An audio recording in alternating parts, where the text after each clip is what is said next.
legenda Kuamut, penjaga Sungai Hitam.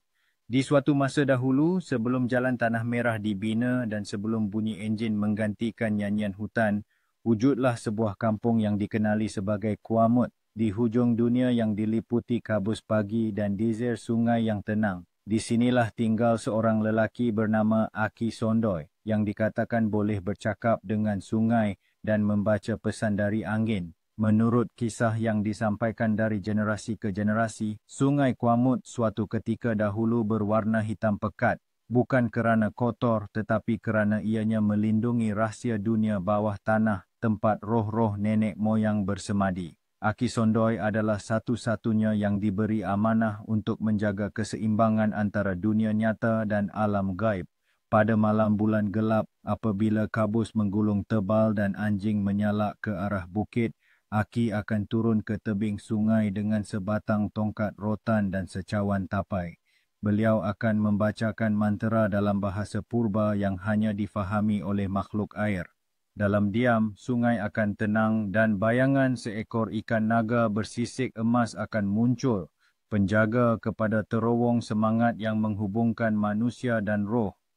Namun legenda mengatakan bahawa jika manusia menjadi tamak dan lupa adat, air Sungai Kuamut akan melimpah dan makhluk dari dasar sungai akan muncul bukan untuk membantu tetapi untuk mengingatkan. Arus bisu malam bersaksi, tapai dibuka, tanah digenggam. Aki Sondoy berbisik dalam bayang, sudah sampai masa roh lama dipanggil pulang. Aku jejak tebing gelap, sunyi tak terjawab. Sungai bisik nama aku dalam bahasa yang tak lenyap. Rotan retak di tangan waris adat yang hampir pupus. Aku bangkit jadi penafsir. Bulan penuh atas kepala, ombak halus mula bicara. Ku panggil semangat yang lama, jangan biar Kuamut diam selamanya.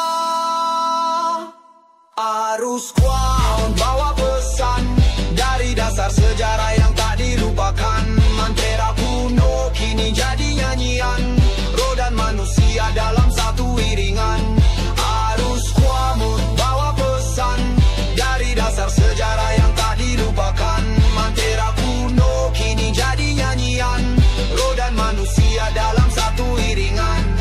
Mereka kata budak kampung tak tahu apa, tapi aku bawa warisan dalam dada jiwa naga yang lama terjaga. Kini dengar bicara dari darah muda. Arus hitam darah tanah buka jalan antara dunia yang dua sisi. Kemas mata kabus, dengarlah suara dari hati yang tulus. Aku pewaris, bukan penjara, datang bukan merampas tapi menyembah. Sungai menangis bila adat disabar, langit gelap bila semangat disabar. Tapi dalam rap ini ku lafazkan warisan. Mantera ini bukan hiburan, ini pengisi tiharan. Arus Kuamut bawa pesan dari dasar sejarah yang tak dilupakan. Mantera kuno kini jadi nyanyian, roh dan manusia dalam satu iringan. Arus Kuamut bawa pesan dari dasar sejarah yang tak dilupakan. Mantera kuno kini jadi nyanyian, roh dan manusia dalam satu iringan. Sungai menangis bila adat dicabar, langit gelap bila semangat disabar. Tapi dalam rap ini ku lafazkan warisan. Mantera ini bukan hiburan, ini pengisi di hati.